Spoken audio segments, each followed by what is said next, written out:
Chapter 15, The Floods. Hinds Feet on High Places by Hannah Hurnard. The Floods. The path they followed did not go straight up to the heights, but sloped gently up the mountainside. The mist still shrouded everything, and indeed grew a little thicker. All three walked in silence, occupied with different thoughts. Much Afraid was thinking of the promise of the shepherd so recently had given her.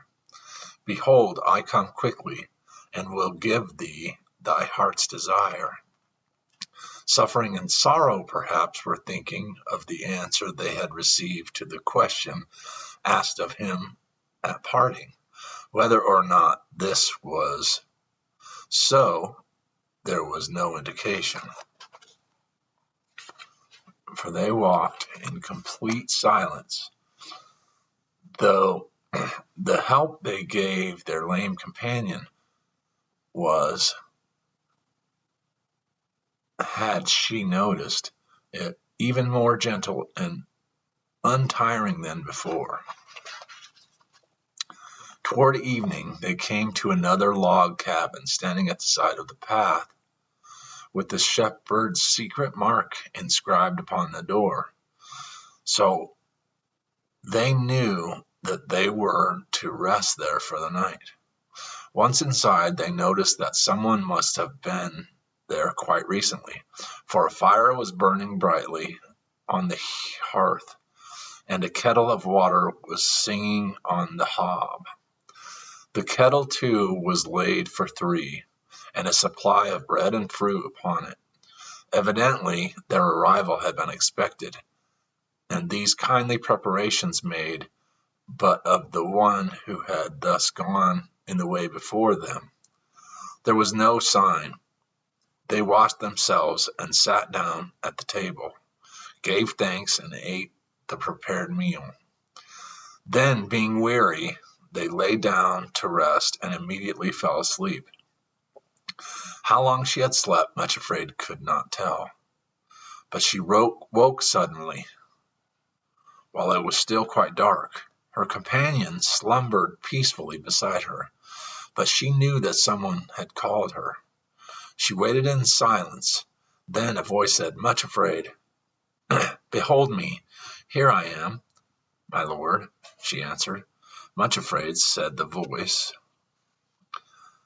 "take now the promise you received when I called you to follow me to the high places, and take the natural longing from human love, which you have found already growing in your heart when I planted my own love there, and go up into the mountains to the place that I shall show you. Offer them there as a burnt offering unto me." There was a long silence before Much Afraid's trembling voice spoke through the darkness. "My lord, am I understanding you right?" "Yes," answered the voice. "Come now to the entrance of the hut, and I will show you where you are to go." Without waking the two beside her, she rose silently, opened the door of the hut, and stepped outside. Everything was still shrouded in mist, and the mountains were completely invisible, swallowed up in darkness and cloud. As she looked, the mist parted in one place, and a little window appeared through which the moon and one star shone brightly. Just below them was a white peak gleaming palely. At its foot was the rocky ledge over which the great waterfall leaped and rushed down to the slopes below. Only the lip of rock over which it poured itself was visible, all below being shrouded in the mist. Then came the voice, "That is the appointed place." Much Afraid looked and replied, "Yes, Lord, behold me. I am thy handmaiden. I will do according to thy word." She did not lie down again, but stood at the door of the hut, waiting for daybreak. It seemed to her that the voice of the fall now filled the whole night, and was thundering through her trembling heart, reverberating and shouting through every part, and repeating again and again, "Take now the promise that I gave you, and the natural human love in your heart, and offer them for a burnt offering." With the first glimmer of dawn, she bent over her sleeping companions and said, "We must start at once. I have received commandment to go up to the place where the great fall pours itself over the precipice." They rose immediately, and after hurriedly eating a meal to strengthen themselves, they started on their way. The path led straight up the mountainside toward the thunderous voice of the fall, though everything was still shrouded in mist and cloud, and the fall itself remained invisible.